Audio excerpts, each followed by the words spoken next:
যা মনে চায় তা করেন, কিন্তু ইসলাম নিয়ে ছিনিমিনি খেলবার চেষ্টা করবেন না। ইসলাম এবং কোরআনের উপর আঘাত করবেন। বাংলাদেশের মানুষ একবার ধোঁকা খায়, দুইবার নয়। বিগত সময় আমরা হেলিকপ্টার দিয়েছিলাম, আর তেল খরচ করে কাউকে হেলিকপ্টারও দেওয়া হবে না। কথা ঠিক না বেঠিক? কাজেই মুসলমানদের এই ঐক্য শক্তি আমরা যদি অর্জন করতে চাই, মনে রাখবেন আগামী দিনের কে রাষ্ট্র ক্ষমতায় যাবে এটা হুজুরদের মাথা ব্যথা নয়। যারা করবার করুক, কোনো সমস্যা নাই। কিন্তু আমরা সাধারণ পাবলিক একটা আবদার জানাইতে চাই, আগামীতে যারা ক্ষমতায় যাবেন একটু মনে রাখেন, আমরা দেখেছি বিগত বছর আমার এই সোনার বাংলা জিয়াউর রহমান আদর্শ রাষ্ট্র পরিচালনা হয়েছে। 95% মুসলমানদের আইনি ভাবে, রাষ্ট্রীয় ভাবে কোনো ধরনের কাজে আসে নাই। বিগত বছর আমার এই সোনার বাংলা বঙ্গবন্ধুর আদর্শ রাষ্ট্র পরিচালনা হয়েছে, মুসলমানদের জনশক্তির মধ্যে কোনো ধরনের উপকার আসে নাই। বিগত বছর আমার এই সোনার বাংলা বঙ্গবন্ধুর আদর্শে রাষ্ট্র পরিচালনা হয়েছে, ইন্ডিয়া থেকে ভাড়া করা কবি রবীন্দ্রনাথ ঠাকুরের আদর্শ রাষ্ট্র পরিচালনা হয়েছে, মুসলমানদের কোনো লাভ হয়? তবে মুসলমান সতর্ক, আগামীতে যারাই ক্ষমতা দিবেন আগেই বলে দিয়ে, যারাই ক্ষমতায় যাবেন আমাদের মুসলিম নওজওয়ানরা দেশটাকে নতুন করে স্বাধীন করেছে। কাজেই আগামী নির্বাচনে যারা ক্ষমতায় বসবেন পরিষ্কার ওয়াদা দিতে হবে, আগামীতে আর কোনো ব্যক্তির গোলামি করে রাষ্ট্র পরিচালনা হবে না, আগামীতে আর কোনো ব্যক্তির আদর্শ রাষ্ট্র পরিচালনা হবে না, আগামী সোনার বাংলা পরিচালনা হবে তোমার আমার নেতা সকল ধর্মভিত্তিক মানুষের অভিনেতা মুহাম্মাদের আদর্শ রাষ্ট্র পরিচালনা হবে, মুহাম্মাদের আদর্শ রাষ্ট্র পরিচালনা হবে। মুসলমানরা ঐক্যবদ্ধ হও। কোন ধরনের আযাব আসবে, কি আসবে সেটা আমাদের দেখবার বিষয় নয়। নির্বাচনের মাঠ, নির্বাচনের জায়গায় থাকবে, আমরা সেটা নিয়ে মাথা ঘামাবো না। কিন্তু নওজোয়ান মুসলিমরা আমাদের সাথে ঐক্যবদ্ধ হন। আগামী নির্বাচন যারাই করতে যাবে আমরা সকল ঐক্যবদ্ধ হয়ে বলবো, সংসদের মধ্যে আল্লাহর প্রতি পূর্ণ আস্থা এবং বিসমিল্লাহ সংশোধন করা ছাড়া এই দেশের মানুষ নির্বাচন বরদাস্ত করবে না।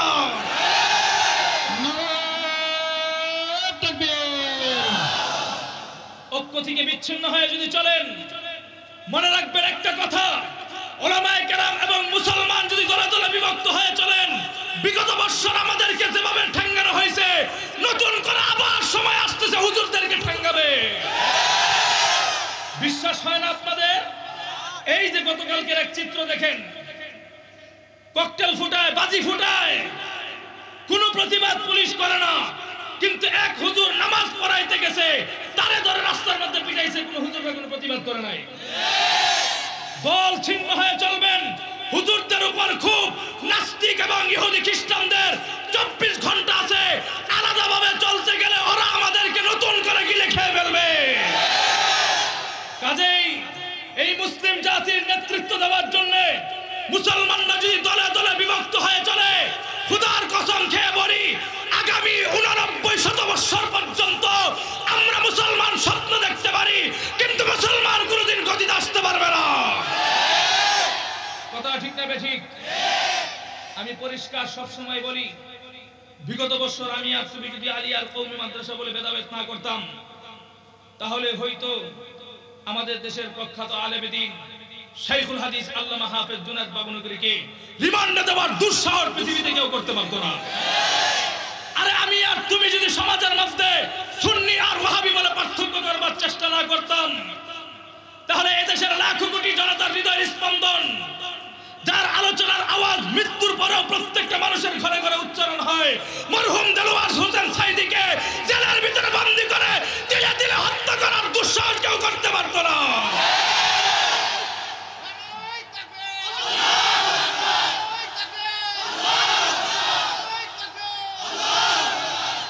মুহতারাম হাজরিন, পরিষ্কার একটা কথা বলি, জামাতে ইসলামের সাথে আমাদের আকীদাগত মতবিরোধ এটা আজকের নয়, ঐতিহ্যবাহী অনেক আগে থেকে মতবিরোধ হয়ে আসতেছে। আমরা চাই এই আকীদাগত সমাধানগুলো উলামায়ে কেরাম একটা মঞ্চে বসে তাদেরকে সংশোধন করার চেষ্টা করুন। জামাতে ইসলামের ভাইদেরকেও বলবো, হিংসা বিদ্বেষ ভুলে গিয়ে আমাদেরকে বুকে টানবার চেষ্টা করেন। এভাবেই যদি আমরা বিচ্ছিন্নভাবে চলতে থাকি, ফ্যাসিস্ট সরকার আবার নতুন করে এসে আমাদেরকে আবার জুতা পিটা করবে।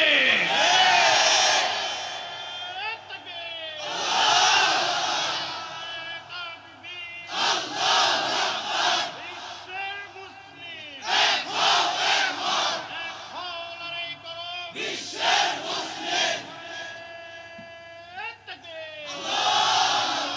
এজন্যই তো আমি সব সময় একটা কথা বলি, সুযোগ এখন আছে, এই সুযোগ যদি আমরা হাতছাড়া করি আগামী দিনে আমাদের কপালে বিপদ হবে। মুসলমানরা দলে দলে বিভিন্ন জায়গায় রাজনীতি করবার কোনো মানে আসে না। সমস্ত উলামায়ে কেরাম ঐক্যবদ্ধ হন, বেশি দিন লাগবে না, তিনটা দল একসাথে হবেন। আপনারা খেলাফতে মজলিস, ইসলামী আন্দোলন, জামাতে ইসলাম, মামুনুল হক সাহেব, পীর সাহেব হুজুর, মুফতি সৈয়দ মোহাম্মদ ফয়জুল করিম রাজাউল করিম সাহেব দামাত বরকাতুহুম, জামাতে ইসলামের আমির ডক্টর শফিকুর রহমান সাহেব, আপনারা তিনটা দল একটা প্ল্যাটফর্মে আসেন। এই আগামীর জনগণ তিন জায়গায় ভোট দিবে না, ঐক্যবদ্ধ হয়ে মুসলমানদের বিজয় করবে।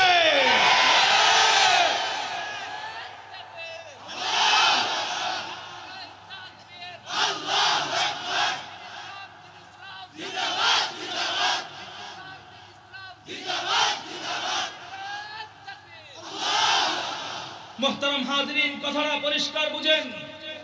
কিন্তু আমাদের যদি এই ঐক্য যদি সম্ভব না হয়, আকীদাগত যে বিবেচনা আছে এটাও যদি সম্ভব না হয়, উলামায়ে কেরাম এক এক দলের মতাদর্শ, সবার মতাদর্শকে শ্রদ্ধা করি, আপনারা যদি আকীদাগতভাবে এই বিষয়গুলো দ্বন্দ্বের কারণে নির্বাচনে এক প্ল্যাটফর্মে যদি না আসেন, প্রয়োজন নাই, যার যার জায়গায় নির্বাচন করেন। কিন্তু তিনটা ইসলামের দলের নেতারা আপনারা ঐক্যবদ্ধ হন, ঐক্যবদ্ধ হয়ে জাতিকে বলেন নির্বাচন যার যার জায়গায় থাকবে, জামাতে ইসলামের জায়গায় থাকবে, কওমি উলামায়ে কেরামদের জায়গায় থাকবে। কিন্তু নতুন করে একটা ঐক্য হবে, সেই ঐক্যের নাম হচ্ছে বাংলাদেশে ইসলাম বিরোধী কোনো কাজ করতে গেলে তিন শক্তির বাইরে অনুমতি ছাড়া তারা কোনো কিছুই করতে পারবে না। কথা ঠিক না বেঠিক? মুহতারাম হাজিরিন, এই ঐক্যের স্লোগান যদি আমরা ভুলে যাই, মনে রাখবেন আগে যেভাবে পিটাইছে আবার পিটাবে, কি করবে? কিন্তু আমাদের কপাল, দুর্ভাগ্য কপাল, হয়তো আমরা মার খাইতেই থাকবো। মুহতারাম হাজিরিন, তবে একটা কথা মনে রাখেন, কালেমার এই আওয়াজ পৃথিবী থেকে, কোরআনের এই আওয়াজ বন্ধ করে দেওয়ার জন্য বিভিন্নভাবে ষড়যন্ত্র শুধু আজকে নয়, আদিকাল থেকে চলছে, আজও চলবে, ইলা ইয়াউমিল কিয়ামা, কিয়ামত পর্যন্ত চলতে থাকবে। কিন্তু আমার আল্লাহ কোরআনে ওয়াদা দিয়েছেন, পরিষ্কার ভাবে বলে দিয়েছেন, ওয়া মাকারু ওয়া মাকারাল্লাহু ওয়াল্লাহু খায়রুল মাকিরিন। ইসলাম এবং কালেমার এবং তাওহীদের পাওয়ার নিয়ে যারা ষড়যন্ত্র করবে, ইতিহাস দেখবার দরকার নাই, তোমার দেশের চিত্র দেখো, ইসলাম মাইনাস করতে চাইলে আল্লাহ বাংলাদেশ থেকে দিল্লি পর্যন্ত পাঠায় দেয়। কথা ঠিক না বেঠিক? শুধু তাই নয়, নতুন করে যারা ষড়যন্ত্র করবেন তাদের ব্যাপারে আল্লাহ কথা বলেছেন, আল-ইয়াউমা আকমালতু লাকুম দীনাকুম ওয়া আতমামতু আলাইকুম নি'মাতি ওয়া রাদিতু লাকুমুল ইসলাম দীনা। আমার আল্লাহ এই ইসলামটাকে দুনিয়ার মধ্যে সুন্দরভাবে, চমৎকারভাবে গুছিয়ে পাঠিয়েছেন। তো আল্লাহর এই গুছানো জিনিস পৃথিবীতে কেউ এলোমেলো করতে পারবে? পারবে না। যে এটারও আমি বিস্তারিত আলোচনা করব, কিন্তু কথা বুঝেন, আল্লাহর দেওয়া এই ইসলাম এবং কালেমার পাওয়ার পৃথিবীর শুরু থেকে নিয়ে আমাদের নবী আসা আগ পর্যন্ত আল্লাহ বিভিন্ন দায়িত্বশীল নবীদেরকে পাঠিয়েছেন, যুগে যুগে নবী এবং রাসূল পাঠিয়েছেন। কতজন নবী পাঠাইছেন সেটার সংখ্যা উল্লেখ করে ফিতনা সৃষ্টি করবার লোক আমরা নয়। আমরা বলি আমার আল্লাহ পৃথিবীতে অসংখ্য গণিত নবী রাসূলদেরকে দুনিয়ার মধ্যে প্রেরণ করেছেন। কিন্তু প্রত্যেকটা নবীরা আসবার পরে আল্লাহ কোন নবীকে কোন গ্রামের জন্য পাঠিয়েছেন, কোন নবীকে কোন একটা শহরের জন্য পাঠিয়েছেন, কোন নবীকে কোন একটা রাষ্ট্রের জন্য পাঠাইছেন, কোন নবীকে কোন একটা উপত্যকার জন্য পাঠাইছেন।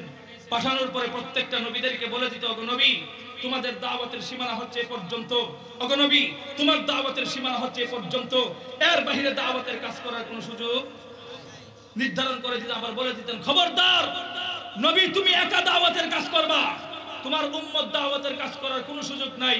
কালেমার দাওয়াত দেওয়ার সুযোগ শুধুমাত্র তুমি আর আমি মুহাম্মাদের উম্মত হিসেবে পেয়েছি। আওয়াজ করে বলেন আল্লাহু আকবার। এই যে আল্লাহ সুযোগ দিয়েছেন এই কালেমার দাওয়াত দেওয়ার জন্য, খেয়াল করবেন আল্লাহ কোন নবীকে গ্রামের জন্য পাঠাইছেন, কোন শহরের জন্য পাঠাইছেন, কোন একটা রাষ্ট্রের জন্য পাঠাইছেন। পাঠানোর পরে ওনারা যখন দাওয়াতের সীমানা শেষ হয়ে যেত, ওনারা চলে যাইতেন, আল্লাহ নতুন করে আরেকটা নবী পাঠাইতেন। নতুন নবী আসা মাত্রই আগের নবীর আসমানি কিতাব, নবুয়ত সবকিছু অটোমেটিক বাতিল হয়ে যেত। কথা ঠিক না বেঠিক? নতুন নবী আসলেন, নতুন নবীর কিতাব এবং রিসালাত অনুযায়ী রাষ্ট্র পরিচালনা হতো। এভাবেই চলতে চলতে কতদূর পর্যন্ত চলছে? ঈসা আলাইহিস সালাতু ওয়াস সালাম পর্যন্ত ইসলাম সম্পর্কে আপনাদের জ্ঞান না থাকতে পারে, কিন্তু এতটুকু তো বুঝেন। বলুন তো দেখি, ঈসা চলে যাওয়ার পর মক্কা মদিনার মধ্যে একজন নবী এসেছেন, সেই নবী কি শুধুমাত্র মক্কা মদিনার জন্য এসেছেন? আর আসতে ইউরোপ, আমেরিকা, ইন্ডিয়া, বঙ্গ এলাকা, কোন এলাকার জন্য এসেছেন? গোটা পৃথিবীর জন্য যেই নবী এসেছে, সেই নবী আসবার পর আবার পরিষ্কার ঘোষণা করলেন, আনা খাতামুন নবিয়্যিন লা নবিয়্যা বাদি, আমি শেষ নবী, আমার পর আর কোন নবী আসবে? আমি শেষ নবী, আমার পর আর কোন নবী আসতে পারে? কাজেই মাঝখানে যদি কোন গাধাখুর নিজেদেরকে নবী দাবি করে, ওরা নবী দাবি করতে পারে, কিন্তু আমার আশুলিয়া সাভারের সাধারণ পাবলিকের জুতার বাড়ি খাওয়ারও যোগ্য নয়, জুতার বাড়ি খাওয়ারও যোগ্য নয়।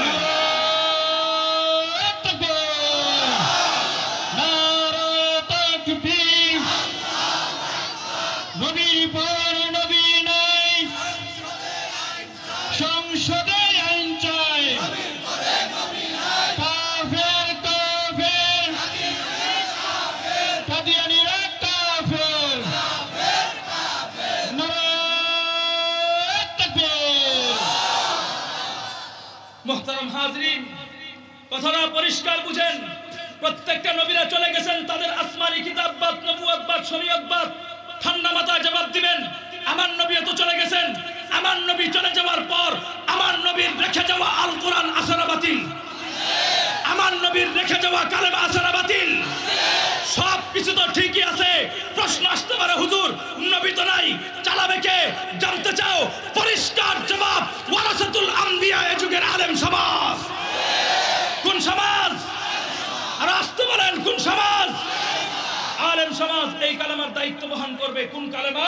যেই কালেমার দাওয়াত দিয়েছেন আদম আলাইহিস সালাতু ওয়াস সালাম। কোন কালেমা?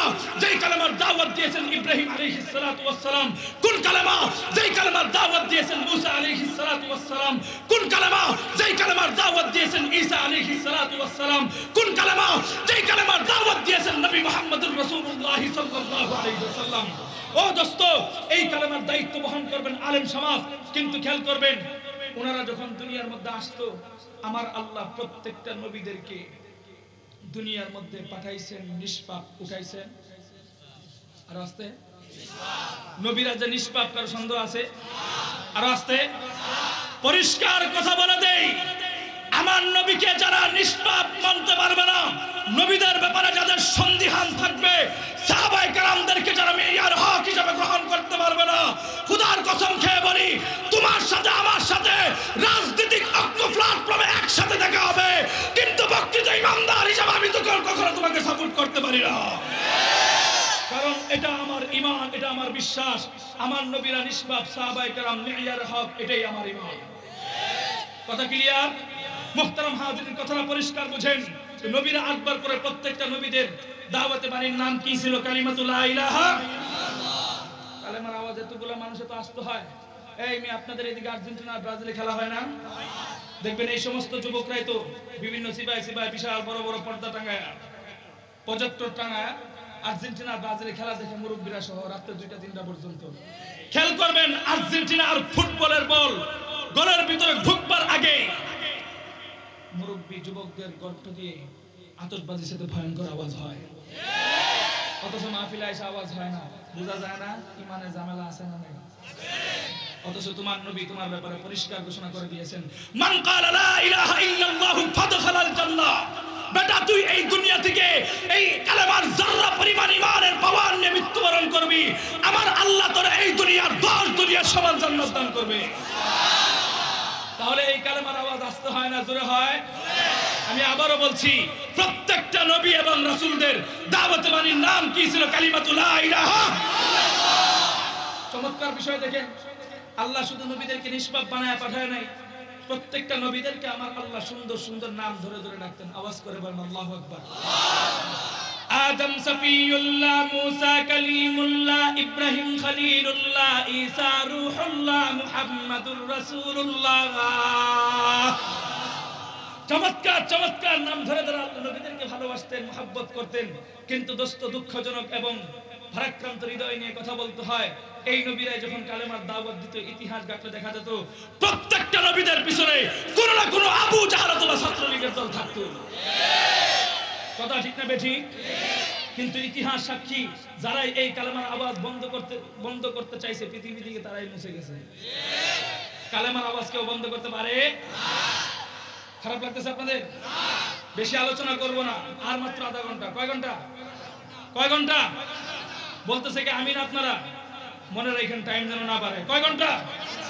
মুহতারাম হাজিরিন, এখন কথাটা বুঝেন। প্রত্যেকটা নবীরাই যখন আসতেন, ইব্রাহিম আলাইহিস সালাতু ওয়াস সালামের নাম শুনছেন? ইব্রাহিম আলাইহিস সালাতু ওয়াস সালাম পৃথিবীতে আসবে কিসের দাওয়াত নিয়ে? কালিমাতু লা ইলাহা ইল্লাল্লাহ। এই কালেমার দাওয়াত নিয়ে যখন আসবে, আগাম সংবাদ পেয়েছিল এক ব্যক্তি যার নাম হচ্ছে নমরুদ লানাতুল্লাহি আলাইহি। এই মুসলমান নওজোয়ান, তোমরা এই কথাগুলো ভালো করে খেয়াল রাখো। আমাদের এক একটা মুসলমানদের সন্তানরাই হচ্ছে এক একটা অ্যাটম বোম। কথা ঠিক? তার কারণ কি জানেন? মুসলমানদের অস্ত্র লাগে না। মুসলমান কোন যুবক যদি লিল্লাহে তাকবীর দেয়, ছাত্র আন্দোলন থেকে সরকার পর্যন্ত পতন হয়ে যায়। এজন্য মুসলমান নওজোয়ান যুবকদেরকে মানুষ ভয় পায় শুধু তাকবীরের কারণে। কথা বুঝেন নাই? এই যে দেখবেন, খেয়াল করবেন, পতন হওয়ার আগেই কিন্তু একটা স্লোগান তৈরি হয়েছিল স্টেডিয়ামের ভিতরে তাকবীরের। সেই স্টেডিয়ামের তাকবীর কিন্তু শুধু বাংলাদেশে না, পুরো পৃথিবী পর্যন্ত কাঁপায় দিছে। ওখানে কিন্তু হুজুররা ছিল না, হুজুররা স্টেডিয়ামে খেলা দেখতে যায় না, যদিও ফাঁকে ফুকে যায়, ওদের মাথায় টুপি থাকে না। নিশ্চিত যারা তাকবীর দিয়েছে স্কুল কলেজের পড়ুয়ারা ছিল। তাহলে বোঝা গেল ইমানের সুপ্ত ভারতের আগুন আল্লাহ কার দ্বারা জ্বালাবে এটা নির্ধারণ নয়। প্রত্যেকটা মুসলমানের সন্তানই হচ্ছে একটা অ্যাটম বোম। কাজেই বাতিলের মোকাবেলা করার জন্য মাদ্রাসার ছাত্রের প্রয়োজন হয় না, কাউকে ক্ষমতা থেকে নামানোর জন্য মাদ্রাসার ছাত্রের প্রয়োজন হয় না। আল্লাহ যখন কাউকে ক্ষমতা থেকে নামাতে চায়, ন্যাংরা মশাই তার জন্য যথেষ্ট হয়ে যায়। কাজেই ইসলামকে মাইনাস করে বিগত দিনে যারা ক্ষমতা ছিলেন, নতুন করে যারা ক্ষমতায় আসবেন, মনে রাখবেন অতীত থেকে শিক্ষা নেওয়া দরকার। আবার যদি কোন নতুন সরকার যদি আমাদেরকে পায়তারা করে, তারা যদি বলে যে আমরা ক্ষমতায় গেলে হয়তো আইনের মাধ্যমে বিভিন্ন কারণবশতে কাদিয়ানি কাফের ঘোষণা করব, ওয়াদা দিয়ে যাইতে পারে, যান আপত্তি নাই। মদিনা সনদে রাষ্ট্র চালাবেন, আরেক দিক দিয়ে বলবে রাষ্ট্রীয় আইনে আমরা ইসলামী শরীয়ত আইনে বিশ্বাসী না, যা মনে চায় তা করেন। কিন্তু ইসলাম নিয়ে ছিনিমিনি খেলবার চেষ্টা করবেন না। ইসলাম এবং কোরআনের উপর আঘাত করবেন। বাংলাদেশের মানুষ একবার ধোঁকা খায়, দুইবার নয়। বিগত সময় আমরা হেলিকপ্টার দিয়েছিলাম, আর তেল খরচ করে কাউকে হেলিকপ্টারও দেওয়া হবে না। কথা ঠিক না বেঠিক? কাজেই মুসলমানদের এই ঐক্য শক্তি আমরা যদি অর্জন করতে চাই, মনে রাখবেন আগামী দিনের কে রাষ্ট্র ক্ষমতায় যাবে এটা হুজুরদের মাথা ব্যথা নয়। যারা করবার করুক, কোনো সমস্যা নাই। কিন্তু আমরা সাধারণ পাবলিক একটা আবদার জানাইতে চাই, আগামীতে যারা ক্ষমতায় যাবেন একটু মনে রাখেন, আমরা দেখেছি বিগত বছর আমার এই সোনার বাংলা জিয়াউর রহমান আদর্শ রাষ্ট্র পরিচালনা হয়েছে। 95% মুসলমানদের আইনি ভাবে, রাষ্ট্রীয় ভাবে কোন ধরনের কাজে আসে নাই। বিগত বছর আমার এই সোনার বাংলা বঙ্গবন্ধুর আদর্শ রাষ্ট্র পরিচালনা হয়েছে, মুসলমানদের জনশক্তির মধ্যে কোন ধরনের উপকার আসে নাই। বিগত বছর আমার এই সোনার বাংলা বঙ্গবন্ধুর আদর্শে রাষ্ট্র পরিচালনা হয়েছে, ইন্ডিয়া থেকে ভাড়া করা কবি রবীন্দ্রনাথ ঠাকুরের আদর্শ রাষ্ট্র পরিচালনা হয়েছে। মুসলমানদের কোনো লাভ হয়? তবে মুসলমান সতর্ক, আগামীতে যারা এই ক্ষমতা দিবেন আগেই বলে দিয়ে, যারা এই ক্ষমতায় যাবেন, আমাদের মুসলিম নওজওয়ানরা দেশটাকে নতুন করে স্বাধীন করেছে। কাজেই আগামী নির্বাচনে যারা ক্ষমতায় বসবেন, পরিষ্কার ওয়াদা দিতে হবে আগামীতে আর কোনো ব্যক্তির গোলামি করে রাষ্ট্র পরিচালনা হবে না, আগামীতে আর কোনো ব্যক্তির আদর্শ রাষ্ট্র পরিচালনা হবে না। আগামী সোনার বাংলা পরিচালনা হবে তোমার আমার নেতা, সকল ধর্মভিত্তিক মানুষের অভিনেতা মুহাম্মাদের আদর্শ রাষ্ট্র পরিচালনা হবে, মুহাম্মাদের আদর্শ রাষ্ট্র পরিচালনা হবে।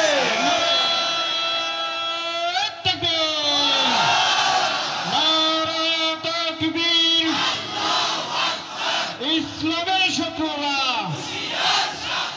হুঁশিয়ার সাবধান,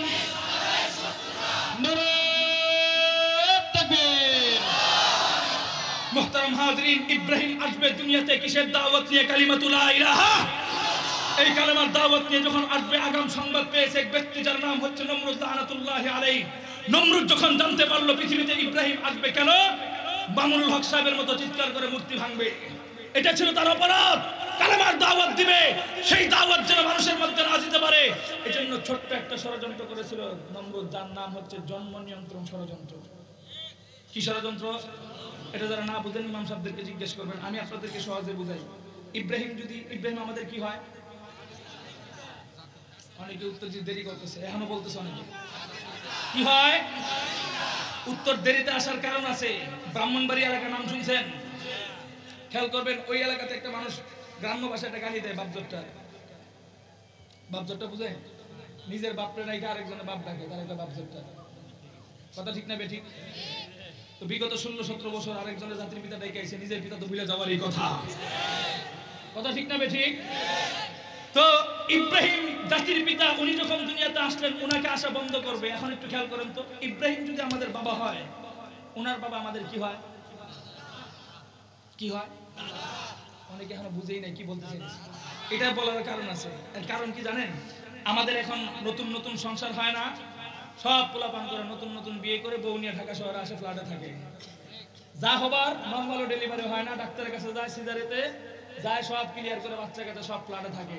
তো অনেক বাচ্চারাও জানে না যে বাপের বাপ দাদা হয়। আর আস্তে বাপের বাপ কি হয়? ইব্রাহিম যদি আমাদের বাবা হয়, ওনার বাবা আমাদের কি হয়? এই কথাটা আগে আসতে হইলো কেন? মোহতারাম হাজিরিন, তাহলে বোঝা গেল সমস্যা ওই জায়গায়। আমাদের ছেলে সব ঢাকা শহরে বউ নিয়ে থাকে। মুরব্বীরা খুশি হওয়ার কারণ নাই, আপনারা অত্যাচার না করলে বউ ঢাকায় যায় কেন? কথা ঠিক না বেঠিক? মোহতারাম হাজিরিন, এখন কথাটা পরিষ্কার বুঝেন। তো ইব্রাহিম হচ্ছে জাতির পিতা, ওনার বাবা আমাদের দাদা। এই দাদা যেন দাদির সাথে মিলন করতে না পারে, এই জন্য ষড়যন্ত্র করেছিল নমরুদ। বলুন তো দেখি, ষড়যন্ত্র করে ইব্রাহিমকে কেউ আটকাতে পারছে? আর আস্তে পৃথিবীতে ইব্রাহিম এসেছেন, কালেমার দাওয়াত দিয়েছেন। এখন বিশ্বাস যোগ্য কথা হচ্ছে, ইতিহাস ঘাটো, বর্তমান যুগে ইব্রাহিমও নাই, নমরুদও। এই যুগে ইতিহাস ঘাটলে ইব্রাহিম আলাইহিস সালাতু ওয়াস সালামের নাম শুধুমাত্র মুসলমান নয়, জাতি ধর্ম নির্বিশেষে ইব্রাহিমের নাম যদি কেউ একবার মুখ দিয়ে উচ্চারণ করতে চায়, শতভাগ ভালোবাসা এবং সম্মানের সাথে উচ্চারণ করতে হয়। কিন্তু নমরুদের নাম, মুসলমান তো দূরের কথা, বংশীয় সালাসামান্ডার মধ্যে কারণ নমরুদের নাম খুঁজে পাওয়া যায়? আর আস্তে বাদ দিলাম নমরুদের কথা, আসো মুসা আলাইহিস সালাতু ওয়াস সালামের কথা বলি। মুসা চিনেন? কে অনেক ঠান্ডা মেজাজের মানুষ না? মুসা যখন পৃথিবীতে আগমন করবে, আগাম সংবাদ পেয়েছেন এক ব্যক্তি যার নাম হচ্ছে ফেরাউন লানাতুল্লাহি আলাইহি। ফেরাউন যখন জানতে পারলো পৃথিবীতে মুসা আসবে, ছোট্ট একটা ষড়যন্ত্র করেছিল, যেটা বিশাল ভয়ঙ্কর। কি ষড়যন্ত্র জানেন? ওলামায়ে কেরামদেরকে জিজ্ঞাসা করেন, এই মুসা যেন পৃথিবীর মধ্যে কালেমার দাওয়াত না দিতে পারে, করেছিল কি জানেন? হাজার হাজার গর্ভবতী মা বোনদের পেট কর্তন করে পেটের ভিতর থেকে নবজাত শিশুগুলোকে টেনে হেঁচড়ে বের করে হত্যা করেছিল। নাউজুবিল্লাহ, বাড়ি যায় বলেন। বলেন তো দেখি, শত শত শিশু হত্যা করে মুসার কালেমা কেউ বন্ধ করতে পারছে? এই আবু জাহাল ইসলামের সর্বপ্রথম শহীদ সুমাইয়া রাদিয়াল্লাহু তাআলা আনহাকে তিলে তিলে আঘাত করে কি করেছিল জানেন? ইসলামের জন্য বুক টান করে দাঁড়িয়েছিল। তবে একটা কথা মনে রাখবেন, ইসলামের জন্য যারা বুক টান করে দাঁড়ায়, স্বাভাবিকভাবে ক্ষতি হলো, তার মাধ্যমে ইসলামের অনেক উপকার হয়। কথা ঠিক না বেঠিক? প্রমাণ করে দিচ্ছি, খেয়াল করেন। এই আবু জাহাল সুমাইয়া রাদিয়াল্লাহু তাআলা আনহাকে তার কুরাইশদের বংশের জাতীয় শত্রুদের মাধ্যমে ওর পুরা ফ্যামিলিটাকে, ওনার সম্পূর্ণ ফ্যামিলিটাকে বালুর উত্তপ্ত রোদের মধ্যে দাঁড় করায় রাখতো। নাউজুবিল্লাহ। দিনের পর দিন, ঘন্টার পর ঘন্টা সুমাইয়া রাদিয়াল্লাহু তাআলা আনহাকে উত্তপ্ত রোদের মধ্যে দাঁড় করায় রাখতো, এভাবে শাস্তি দিতেন। ক্ষান্ত হয় নাই। আবু জাহাল যখন দেখলো সুমাইয়া রাদিয়াল্লাহু তাআলা আনহার ঈমানের পাওয়ার শুধু বাড়তে আছে, সুমাইয়াকে বাধা দেওয়ার জন্য নিজে গিয়ে সামনে দাঁড়ালো, পরিষ্কার বললো, মুহাম্মাদের ধর্ম ছাড়। নাউজুবিল্লাহ বলে, মুহাম্মাদের ধর্ম ছাড়, কালেমার আওয়াজ ছেড়ে দে। আল্লাহর এই বান্দি সুমাইয়া রাদিয়াল্লাহু তাআলা আনহা কণ্ঠ ছেড়ে আওয়াজ দিয়ে বলেছিল, এই দেহ যেই আল্লাহ সৃষ্টি করেছে, সেই আল্লাহকে ছাড়া অন্য কারো শক্তিতে আমি বিশ্বাস করি না। তিনি বলেছিলেন, আল্লাহ এক, অদ্বিতীয়, মুহাম্মদ আমার নবী। তোমরা যতই আমাকে রৌদ্রের মধ্যে ঝুলায় রাখো আর শুয়ে রাখো, আমি সুমাইয়াকে তোমরা নত করতে পারবে না। সর্বশেষ আবু জাহাল তাকে গাল করতে পারে নাই, আঘাত করেছে। আঘাত করতে করতে ক্ষান্ত হয় নাই। আল্লাহর নবীর এই সাহাবা, আল্লাহর নবীর এই মহিলা সাহাবী সর্বশেষ ওকে হত্যা করার জন্য আবু জাহাল বর্ষা নিক্ষেপ করলো। বর্ষাটা সাধারণ কোনো জায়গায় লাগে নাই। উম্মতে মুসলিমার রাহবার মেয়েদের, কন্যাদের স্মরণে একটা ইতিহাস মনে রাখা দরকার। সুমাইয়া রাদিয়াল্লাহু তাআলা আনহা, তিনি তার লজ্জাস্থানের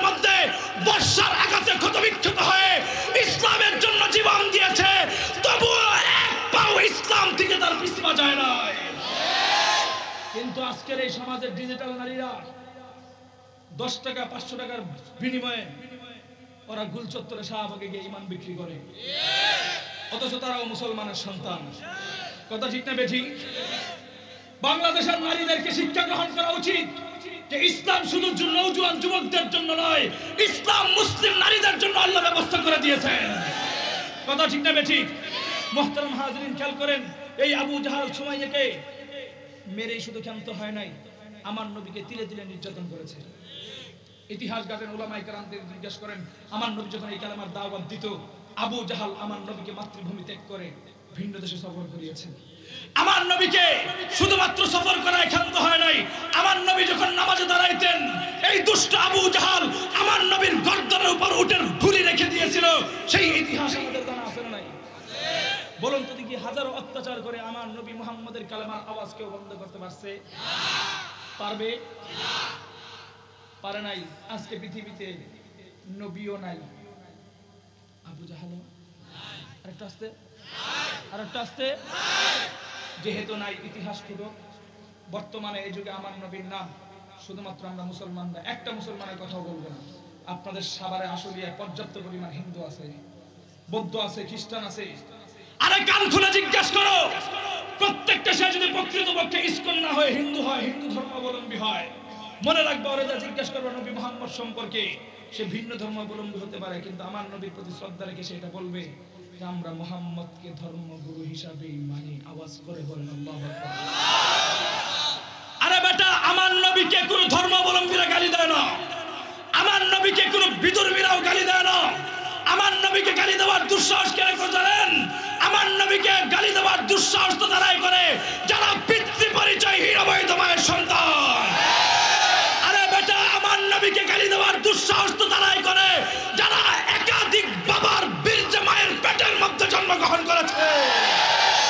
কারণ কোন কুলাঙ্গার সন্তান ছাড়া আমার নবীকে গালি দেওয়ার দুঃসাহস পৃথিবীর মধ্যে কেউ করতে পারে না।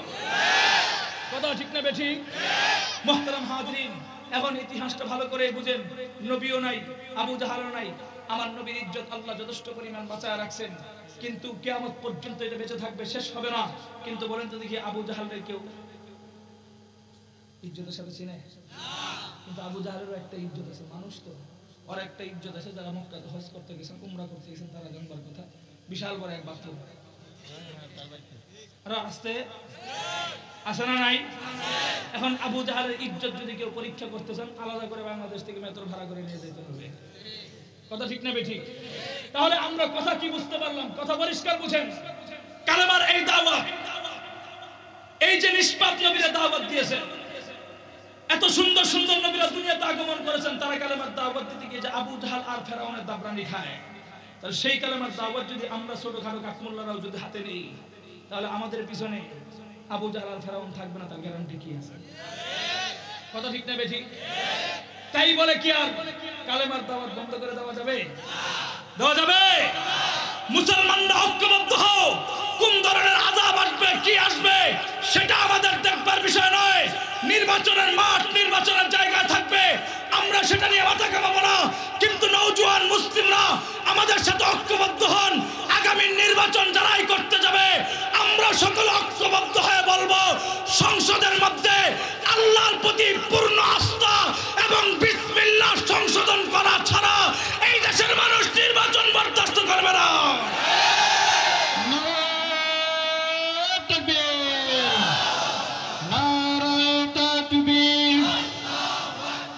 বিশ্ব মুসলিম এক হও, লড়াই করো, নারায়ে তাকবীর। মুহতারাম হাজিরিন, তো যেই কালেমার দাওয়াত দিবে, এই কালেমাটার নামই হচ্ছে কি? ঈমান। কি ভাই? ঈমান। এখন আমরা শত শত যুবকরা প্রতিদিন বয়ান শুনি, সবকিছু শুনি, কিন্তু আজও পর্যন্ত আমরা যুবকরা জানি না ঈমান কি জিনিস। ঈমান খায় না মাথা যায়, এটা বোঝা দরকার আছে না নাই? আর আসতে বলে। এখন আসেন আমরা একটু বুঝি, হোয়াট ইজ মিনিং অফ ঈমান। ঈমান কাকে বলা হয়? সবাই একটু খেয়াল করেন। ঈমান বলা হয় আল্লাহর দেওয়া যত বিধান আছে, রাসূলের দেওয়া যত তরিকা আছে, সমস্ত তরিকা এবং বিধানের সামনে চোখ বন্ধ করে বিশ্বাস করার নাম। আর একটু আসতে চাই, সেটা আমার বুঝে আসুক অথবা না আসুক, বুঝে আসলো আমাকে মানতে হবে, বুঝে না আসলো আমাকে কি করতে হবে? মানতে হবে। চাই সেটা আমি আমল করি অথবা না করি। আমল করার সাথে ইমানের কোনো সম্পর্ক নাই, আমলের সাথে ইমান বৃদ্ধি হওয়ার সম্পর্ক। কথা ঠিক না বেঠিক? কিন্তু মূল বিশ্বাসের নাম কি? ভাই অনুরোধ করবো কেউ উঠবেন না, জাস্ট 10-15 মিনিট পরে আমি পয়েন্টটা ছেড়ে দিব। একটা লোক উঠবেন না, প্রস্রাব থাকলো যাতা দিয়ে ধরেন। কি করেন? যাতা দিয়ে ধরেন। এখন কথাটা বুঝেন, মহিলাদের মতো আস্তে করে আওয়াজ দিবেন যাতে আপনার এই আওয়াজ মহিলা প্যান্ডেলা বাড়ি না খায়। বলেন তো দেখি, নামাজের হুকুম দিয়েছেন কে? আওয়াজ নেই। নামাজের হুকুম দিয়েছেন কে? রোজার হুকুম দিয়েছেন কে? যাকাতের হুকুম দিয়েছেন কে? ও দোস্ত, হজের বিধান দিয়েছেন কে? এই সব বিধান হচ্ছে আমার আল্লাহ। এগুলা তুমি মানবে কি মানবে না এটা তোমার ব্যক্তিগত ব্যাপার, কিন্তু আল্লাহ দেওয়া নামাজের বিরুদ্ধচারণ করবার কোন ইমানদারের কোন অধিকার নাই। রোজার বিরুদ্ধচারণ করবার। এখন একটু হাসির কথা বলি, দেখেন আপনাদের এলাকায় মনে করে একজন যুবক আছে, বয়স হচ্ছে 25 বছর, বিশাল বড় এক দামড়া পাঠা, ভুলেও কোনোদিন পশ্চিম দিকে সেজদা দেয় না। আছে না নাই? আছে না নাই? পরে আপনারা কি বলবেন, ইমানদার না বেঈমান? এই মেয়ে বেঈমান হয় কি করে? 5 ওয়াক্ত নামাজ না পড়তে পারে, 2 ঈদের নামাজ হলে তো পড়ে না। কথা বলেন। শুক্রবারে জুমা হলে তো জিলাফি রুসিলায় যায়। কথা ঠিক না বেঠিক? তাহলে সে বেঈমান হয় না, তার ঈমান হয় দুর্বল। কিন্তু আরেক ব্যক্তি আছে, 5 ওয়াক্ত নামাজও পড়ে, তাহাজ্জুদও পড়ে। আপনাদের সাভার ফুলবাড়িয়া বড় মাদ্রাসার সাথে উলামায়ে কেরামদের সাথে ভালো সম্পর্ক আছে। এখন কথা বুঝেন, সম্পর্ক যেহেতু আছে, কিন্তু এই এলাকাতে আশুলিয়াতে এসে ইমাম সাহেবের কোথায়? ইমাম সাহেব আল্লাহ কনকনে শীতের মধ্যে ঠান্ডা পানি দিয়ে উযু করে ফজর নামাজ পড়ার বিধান দিল কেন? নাউজুবিল্লাহ বাজ্জা করে। আছে না নাই? এখন কি বলবেন, ইমানদার না বেঈমান? শুধু বেঈমান না, চূড়ান্ত পর্যায়ে বেঈমান। কথা ঠিক না বেঠিক? নামাজ না পড়তে পারো, চুপ থাকবা, কিন্তু আল্লাহর বিধান নিয়ে কটাক্ষ করবার ইমানদার তোমার কোনো অধিকার নাই। রোজার বিধান দিয়েছেন কে? এই যে আপনাদের এলাকায় ছোট ছোট বাচ্চা হয় না, বাচ্চা, আমাদের মুসলিম সমাজের মধ্যে রমজান মাস আসলে দেখবেন রোজা বয়স হিসাবে রাখে না। আলহামদুলিল্লাহ, ছোট্ট বাচ্চা থেকে নিয়ে 60 বছর 70 বছর বুড়া পর্যন্ত সবাই রোজা রাখে। এটা যারা না বুঝেন খেয়াল করেন, আমরা যখন ছোট ছিলাম বুঝতাম না, অর্থাৎ নাবালক ছিলাম, রাস্তায় দাঁড়ায় মরতাম, এটাও বুঝতাম না। তো ওই সময় আমরা যখন সেহরি খায় রমজানের সময় বাসা থেকে বের হইতাম, এই সমস্ত সাদা দাড়িওয়ালারা আমাদের মাথায় ধাপ করতে জিজ্ঞেস করতে, কিরে তাজউদ্দিন, তুই আজকে কয় বেলা খায় রোজা? আর আসতে বলেন, তার মানেটা কি? আমি শেষ রাত্রে ভাত খাইছি কিনা এটা জিজ্ঞেস করছি। তাহলে আমাদের মুসলমান সমাজ প্রত্যেকটা বাচ্চারা রোজা রাখে, কেউ সকাল 8টা, কেউ সকাল 10টা, কেউ দুপুর, কেউ আসর আজান পর্যন্ত, কেউ ইফতারি সাইলেন্ট দেওয়ার 10 মিনিট পর্যন্ত। মানে যার যতটুকু সামর্থ্য আছে কুলাইতে পারে এতটুকু রোজা রাখে, কিন্তু সবাই রোজা রাখে, কেউ রোজা থেকে মাহরুম হয় না। কিন্তু মনে করেন কিছু বাচ্চা আছে না, ছোট ছোট বাচ্চা তো হয়, গুলোমুলো অনেক সুন্দর বাচ্চা হয়, বাচ্চা হওয়ার পরে দেখবে নিজের বাচ্চা আছে তো অনেক সুন্দর লাগে। আমাদের এলাকায় ছোট ছোট বাচ্চা যখন হয়, বাচ্চা হওয়ার পরে এমন একটা বাচ্চা হচ্ছে যেটাকে 10 জনে দেখলে পছন্দ করে, এরকম বাচ্চা হয় না? 10 জনে পছন্দ করে, আপনিও পছন্দ করেন, তো নিজের পকেটে টাকা নাই, বিড়ি খাওয়ার টাকা বাদ দিয়ে বাচ্চারা চকলেট কিনা দেয়। এই বাচ্চা বাবা মনে করেন আপনি অত সুন্দর গুলোমুলো একটা বাচ্চা পাইছেন, সবাই আদর করে, এখন আপনি ওরা বাংলাদেশের সুজি না খাওয়ায় ওরা ইন্ডিয়া এবং বাইরে থেকে পড়াগে না খাওয়াইছে। খাওয়ানোর পর যেই বাচ্চার ওজন বয়সে থাকবার কথা ছিল 5 কেজি, ওই বয়সে ওরা বানাইছেন 18 কেজি। কয় কেজি বলেন? কয় কেজি? 5 কেজির বাচ্চার ওজন যদি 18 কেজি হয়, এটার বয়স যখন 25 হয় তখন কি হয়? বিশাল বড় এক দামড়া পাঠা। কথা ঠিক না বেঠিক? খেয়াল করবেন, ছোট্ট বাচ্চারা তো সবাই রোজা রাখে, কিন্তু আপনার বাচ্চাদের এই যে গুলোমুলো সুন্দর দেখা যায়, স্বাস্থ্যবান হয়েছে, আপনি ওরে কোনোদিন ঘুম থেকে ডাক দেন নাই, স্বাস্থ্য খারাপ করবে বিধায় রোজা রাখান নাই। আছে না নাই? রোজা তো রাখান নাই। এখন আস্তে আস্তে বয়স হয়ে গেছে 25 বছর, কয় বছর? 22-25 বছর হয়ে গেছে, এখন তো আর সে রোজা রাখে না। রোজা যখন রাখে না, রমজান মাসে তার বাইরে যায় সিগারেট খাইতে পারে না, হয়তো কোনো বিল্ডিং এর সিপায়, না হয়তো ব্রিজের গোড়ায়, আর না হয়তো কোনো ক্ষেতের সিপায়। যেখানেই যান, ঢাকা শহরে তো মোটামুটি সিসি ক্যামেরা আছে, কিন্তু আঞ্চলিক এলাকাতে সিসি ক্যামেরা নাই। সিসি ক্যামেরা না থাকলে কি হবে? দেখবেন আমাদের কিছু মাছ আছে যারা সিসি ক্যামেরা আরো আসতে। আপনার ঘরের বউ কি কি অপরাধ করছে শ্বশুর শাশুড়ি মিলে না জানলেও 3 বাড়ি ডেঙ্গায় চাচি ভালো করেই জানে। আছে না নাই? এই সমস্ত সিসি ক্যামেরাদের হাতে যুবক ধরা পড়ছে, ধরা পড়ার পরে এই মহিলা যায় তার মারে গোতায়, কেউ তোমার তো বিশাল বড় একটা আমরা পাঠা, রমজান মাস রোজা চলে 17-18টা, এখন একটা রোজা রাখা নাই, লজ্জা থাকা দরকার। মায়ের একটু কষ্ট লাগছে, কথাটা চিন্তা করলো, কথা তো সত্যই। তো বলতেছে রোজা তো রাখা দরকারই। রোজা রাখা দরকার মানে আমার দুটো বাচ্চা আছে, এখনো বালেক হয় নাই, একটার বছর 9 বছর, আরেকটার বছর 7 বছর, দুটোটা বাচ্চা রোজা রাখে, বুকের হাত দিকে পিঠে লাগে, তারপরে তো রোজা ভাঙে না। তোর মা বলতেছে দুষ কর না, দোষী তো ওর বাবার আর আমার, কারণ ওর স্বাস্থ্য খারাপ করবে যদি আমরা ঘুম থেকে উঠাইনি। কথা ঠিক না বেঠিক? আমাদের সমাজে হাজারো যুবক আছে যারা কুরবানি ঈদের মধ্যে, রোজার ঈদের মধ্যে ডিজে গান বাজায়, এগুলার বাপ মা জাহান্নামী হবে। ওই বাবা মার আচরণ কারণ বাপ মা নিয়ন্ত্রণ করতে পারে না। কথা ঠিক না বেঠিক? মুহতারাম হাজিরিন, কথাটা পরিষ্কার বুঝেন। ডিজে গানের কথা যেটা ফাঁক দিয়ে উঠে বলছে আলোচনা মাঝখানে, আরেকটা কথা বলি, ডিজে গান যে বাজান না, কথা বলবো বলবো, কথা তো তিতা হয়, বলবো। যুবকদেরকে বেশি দেখতেছি এই জন্য বলি, ডিজে গান যারা বাজান খেয়াল করেন, এই ডিজে গান আমার সমাজে বাজানোর সবচাইতে বড় উপাদান হচ্ছে স্টেজে বসে থাকা সাদা দাড়ি এবং নিচে বসে থাকা সাদা দাড়িওয়ালা। কারণটা কি? কারণ এলাকার কোন মায়ের বুকের সন্তানের এত বড় দুঃসাহস হয় নাই সেই যুবক কোন মুরব্বীর অনুমতি ছাড়া সমাজে ডিজে গান বাজাবে। আর সর্বপ্রথম মুরব্বীদের কাছে যায়, মুরব্বীরা কি বলে জানেন? এই বয়সে একটু নাচানাচি করবি, করতে দাও না। আর এটা নিয়ে ইমাম সাহেব বয়ান করলে ইমাম সাহেব চাকরি খায়, আছে না নাই? চাকরি খান আর ডিজে গান বাজাইতে দেন না। মনে রাখবেন, ডিজে গান মানে কি জানেন? যত বিকট আওয়াজ হয় এত সুন্দর শোনা যায়, তাই তো? এই সমস্ত বক্সে তো বাজান, সবাই একটু বক্সের দিকে নজর দেন, দুইটা সবাই একটু নজর দেন। বক্সটাকে দেখছেন? সামনের সাইড আর পিছনের সাইড ভালো করে খেয়াল করেন। এটাকে যেমন দেখা যায়, এটা যখন বক্সের পিছন সাইডটা উল্টায় দিয়ে যদি জমিনে রাখেন, তাহলে ওই যে আমরা যখন মৃত্যুবরণ করি কবরে রাখা আসে না, কবরে রাখার পর মাটি দেওয়া কমপ্লিট হলে দেখবেন বক্সের উল্টা সাইডের মতো দেখা যায়। মিনহা খালাকনাকুম ওয়া ফিহা নুঈদুকুম ওয়া মিনহা নুখরিজুকুম তারাতান উখরা বলে কমপ্লিট করে না? খেয়াল করবেন, ওই কবরের সাইজ আর বক্সের সাইজ এক সাইজ। ডিজে গানি তো যত ভিতর আওয়াজ শোনা যায় তত ভালো লাগে। যারা ডিজে গান শোনার জন্য ইমামের চাকরি খাইছেন এবং নিজেরা শুনছেন, মনে রাখেন আল্লাহ আপনাদের জন্য এটার চাইতে স্পেশাল ডিজে পার্টির ব্যবস্থা করেছেন। ওই কবরের ভিতরে জাহান্নামের ফেরেশতারা গুরমুজ নিয়ে দাঁড়ায় রয়েছে, এক বাড়ি দিবে, বিকট আওয়াজ হবে, 70,000 গজ পর্যন্ত নিচে চলে যাবেন। একা একা ডিজে সাউন্ড শুনবেন, বাইরে কেউ শুনবে না। অপেক্ষা করেন, ইমাম খেতেন আপনারা, ডিজে গান বাজান আবার মস্তানি করেন, ইমামের উপর যে বৃদ্ধাঙ্গুল দেখান, লজ্জা থাকা দরকার আপনাদের মুসলমানের সন্তান হয়ে থাকলে। অপরাধ করেন আবার ইমামের চোখের উপরে কথা বলেন। একটা অপরাধ করছে, আছে ইমাম সাহেব বলছে বলুক, তার দায়িত্ব আমরা না শুনলাম এক বিষয়, আবার যাও ইমাম সাহেবের উল্টা ভাষ দেয়, আছে না নাই? খেয়াল করবেন, এইরকম ডিজে সাউন্ডের ব্যবস্থা গুরুস্থানের মধ্যে আল্লাহ করে রাখছে। যারা শুনতে ভালো লাগে অপেক্ষায় থাকেন, আপনাদের জন্য স্পেশাল ডিজে পার্টি হবে। তো যেই কথা বলতেছিলাম, আলোচনা কোথায় ছিল বলেন? রোজা। তো রোজার মধ্যে তারা রোজা রাখা নেই। এখন মা চিন্তা করলো, বর্তমান যুগের ইয়াং সোসাইটি যুবক তো বাপ মার কথা শুনে না, তো মুরব্বীদের কথাই শুনে না। যদি শুনতো তাহলে পড়ালে আবার দিত 24 ঘন্টা ফ্রি ফায়ার আর পাবজি খেলতো না।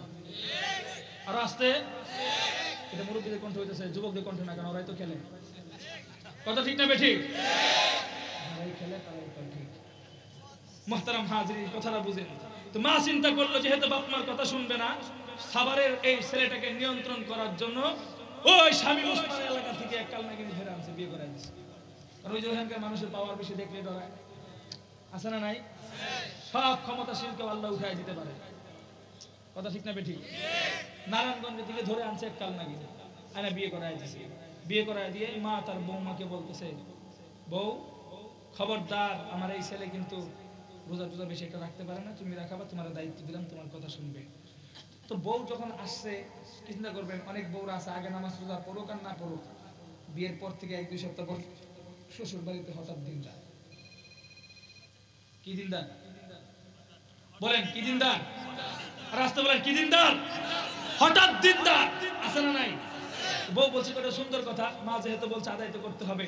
ঠিক পরে প্রথম দিন রোজা থেকে উঠেছে, যদিও প্রস্তুত ছিল না, কোনো মতো কষ্টতে ঘুম থেকে উঠছে। আপনাদের কথা বলতেছি, মনোযোগ দিয়ে খেয়াল করেন। তো ঘুম থেকে উঠছে, উঠার পর কোনো মতো সে এরি খাইছে, তো ও তো জীবনে রোজা রাখে নাই, বউ বলছে ভাত খাইছে। তো আমাদের সমাজের নিয়ম হচ্ছে রোজা রাখার পর হুজুররা ছাড়া বাকি মোটামুটি যারা আছে ঘরের নামাজ যদি পড়েও ঘরের ভিতরে পড়ে, মসজিদে যাওয়ার চেষ্টা করে না, কারণ রমজান মাসে ফজরের সময় আরো কম থাকে।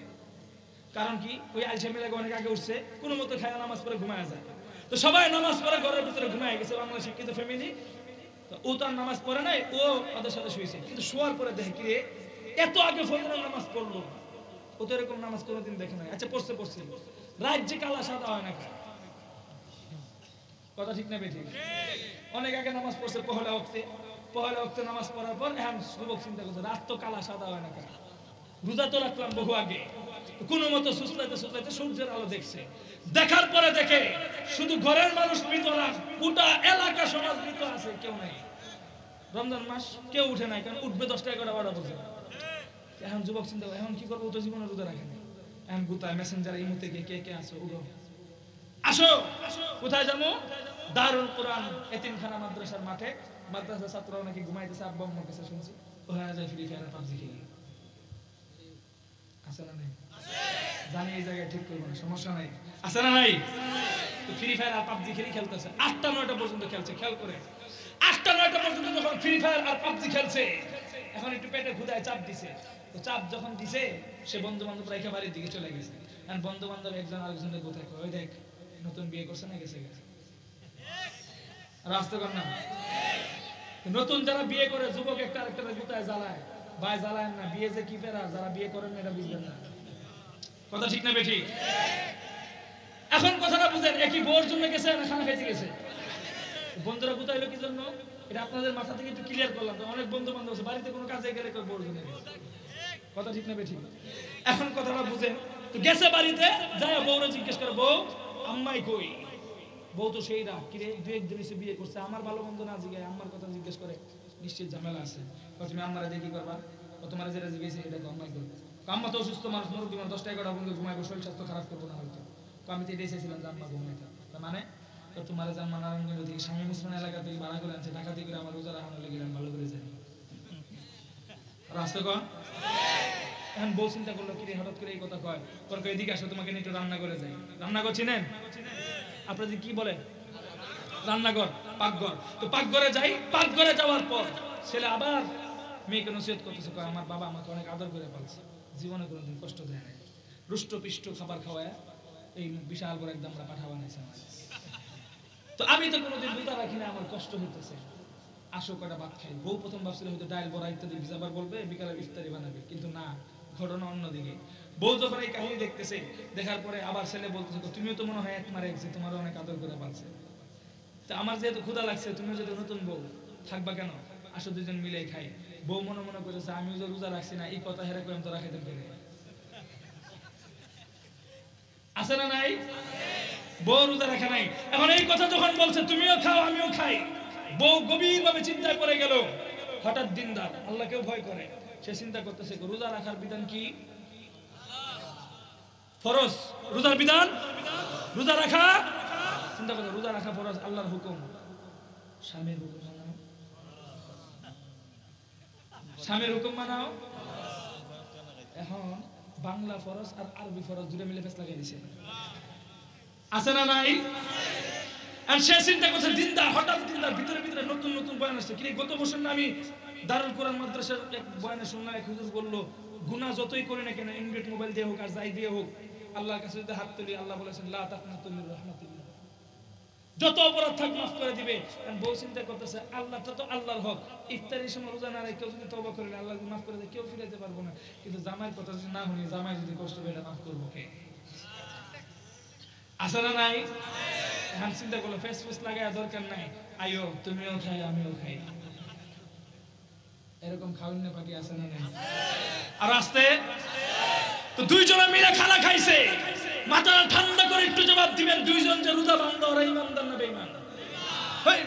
বেঈমান হলে কি এত কাহিনী করেনি রোজা ভাঙার জন্য? আগে রোজা ভাঙতো তারপর কাহিনী করতো। নিশ্চিত ইমানদার, কিন্তু কষ্ট হচ্ছে কোনোদিন রোজা রাখতে পারে নাই, তাদের ইমান দুর্বল। এই দুর্বল বান্দাও যদি এখানে থাকে, আজকে হাত তুলে তওবা করে, আমার আল্লাহ মাফ করে দিলেও এই মাদ্রাসার মুতামিম আল্লাহরে জিজ্ঞেস করতে পারে না যুবকরা কেন মাফ করলো। কথা বলে? তাহলে রোজা রাখতে পারা না পারা যার যার ব্যক্তিগত ব্যাপার, আল্লাহ চাইলে মাফ করে দিবে, চাইলে শাস্তি দিবে, কিন্তু রোজার বিরুদ্ধচারণ করবার কারো কোনো অধিকার। মূল কথা যেটা বোঝানোর জন্য আনছিলাম, আপনাদের গার্মেন্টস এলাকা না এটা? এই মিয়া, পর্দার বিধান দিয়েছেন কে? আর আসতে বলেন, পর্দার বিধান দিয়েছেন কে? এই পর্দা আমার কোন বোন করবে কি করবে না সেটা তার ব্যক্তিগত ব্যাপার, পর্দা আমার কোন মা করবে কি করবে না সেটাও তার ব্যক্তিগত ব্যাপার। কিন্তু খবরদার, খোদার কসম খেয়ে বলি, এই পর্দা যদি আমার কোন বোন বুরকা পরে গার্মেন্টস সেক্টরে যায়, আমার কোন বোন বুরকা পরে স্কুলে যাওয়ার চেষ্টা করে, আর স্কুলে হেড স্যার আমার বোনের বুরকার উপর হাত দিবে, গার্মেন্টসের সেক্টরে ম্যানেজার আমার বোনের বুরকার উপর হাত দিবে। 16-17 বছর জালেম স্বৈরাচার আমাদেরকে অত্যাচার করেছে, বাংলার মুসলমান আর কোন সুযোগ খুঁজবে না। নতুন করে সাভার আশুলিয়ার কোন গার্মেন্টস সেক্টরের ম্যানেজার যদি আমার বোনের বুরকার উপর হাত দেওয়ার চেষ্টা করে, খোদার কসম আমরা মুসলমান ঐক্যবদ্ধ হয়ে সেই কাজা করে আটসার হাতকে আমরা ভেঙে ঘুরিয়ে দিব।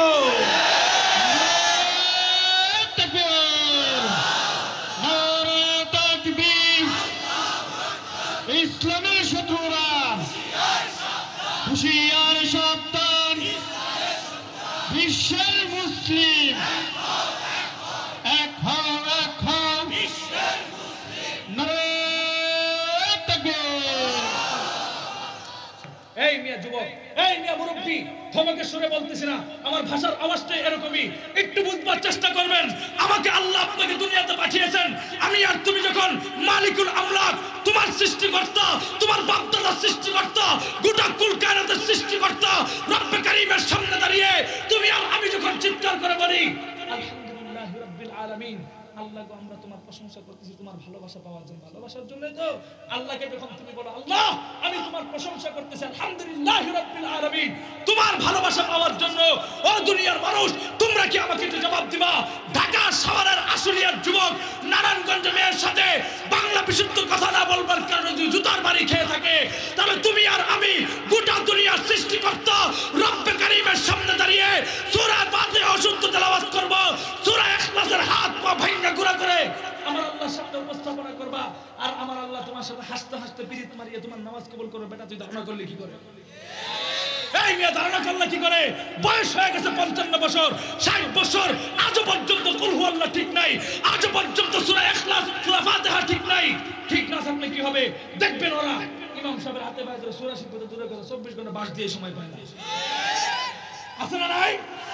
জীবনের শেষ বয়সে এই ধরনের ইমাম সাহেবদের সামনে ফাত্রামি না করে মুরব্বী মানুষ আপনার পায়ে ধরে বলি আপনার আখিরাত গুছান, আপনি সূরা ফাতিহা সূরা ইখলাস ঠিক করেন। রাজি আছেন না? এজন্য আমরা বেশি বেশি ইমাম সাহেবকে বাস দিব, ইনশাআল্লাহ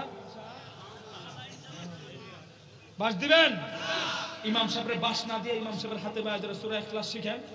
আপনার বাবা কবরে না, মাদ্রাসা ছাত্র ভাড়া করতে হবে না, আপনি কবরে পাশে যান, হুজুররা সাক্ষী আছে, ইমাম সাহেবের হাতে পায়ে ধরে কালকে যাবেন, প্রয়োজন হলে কালকে যাবেন, বয়স কোনো ম্যাটার নয়, শিক্ষার জন্য ইমাম সাহেবের হাতে পায়ে ধরে সূরা ইখলাসটা বিশুদ্ধ করবেন, বিশুদ্ধ করে আপনার বাবার কবরের পাশে একবার পড়বেন, আমার আল্লাহ আপনাকে 10 পারা কোরআন পড়ার সওয়াব দান করবেন।